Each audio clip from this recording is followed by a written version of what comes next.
Now, as you progress with Unity, you'll develop your own coding style and your own preferences. And one thing that I really love and use a lot in my games are singleton objects, and we're going to see how to use those here.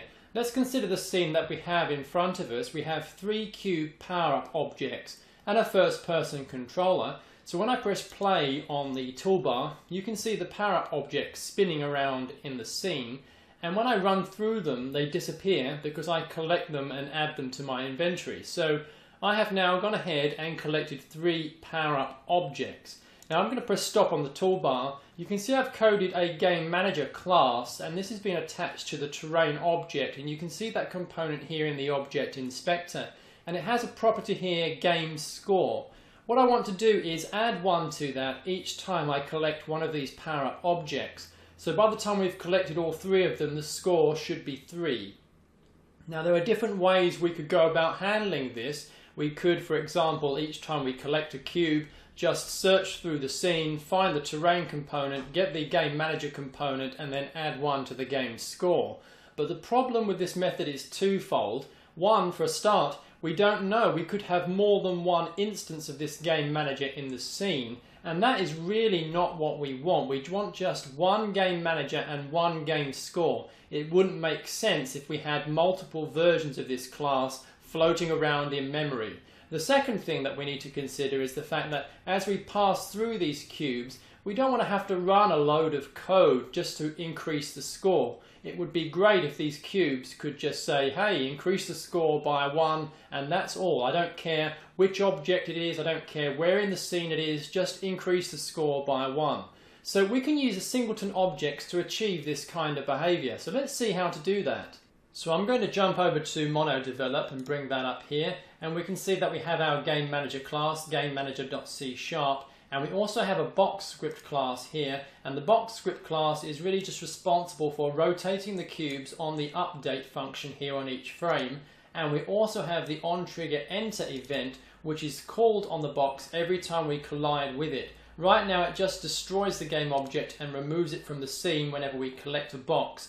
We will also want to increase the score in this function, but I'm going to leave that just for now and return back to the game manager class. And here we're going to be transforming this class from a standard class, which is what it is now, into a singleton class. So let's see how to do that. The very first thing that we need to do this is create a private static member variable. So I'm going to type private static, and I'm going to call this variable instance, like so, and it needs to be the same data type as our class, in this case game manager. So private static game manager instance, and initialize the value to null, like so. So that's the first thing that we need to do, and this object will keep track of the real and single instance of the object that we are using in the scene.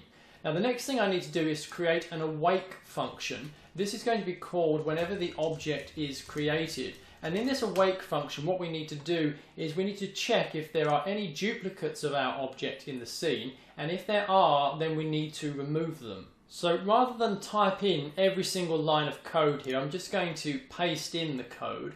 So I'm just going to open up these brackets and paste in the code like so, and you can see the code that we have here. In the awake function, it checks if this instance, the private instance variable, is associated with any value. Right now it begins as null. If it is, then we destroy the object because we are deleting the duplicate. If this object is null, then we assign it to this running instance, and we ensure that this object is not deleted when the scene is deleted. So that is basically how we configure the singleton object here. But there's something else that we need to do. We need to create a C# property that will manage how this instance variable is accessed. So let's see how to do that. So what I'm going to do is I'm just going to paste in some more code here. I'm going to insert some space here at this private variable and just paste in a property which you can see here. Now this property really just allows one thing, and that is a get operation. And what it will do is it will return the active instance of the object. If the instance is null, then it will create a new game manager object. Most of the time this will not happen and will just return the active instance of the object. The active instance, let's just minimize MonoDevelop, is the instance that is currently attached to this terrain object here, which you can see here in the object inspector. So I'm just going to go ahead and press Ctrl S on the keyboard to save this code, minimize MonoDevelop, let Unity compile away there, and now we have created a singleton object. All we need to do now to round this off and complete it is return back to our box object here in the onTriggerEnter function, and to increase the score now, all we need to do is type Game Manager, you can see that here, like so, dot instance, we can access the instance property, and I can then press period again, and the game score here you can see, and we'll increase that by 1 and press Ctrl S on the keyboard, and that single line, that is all we need now to increment the game score.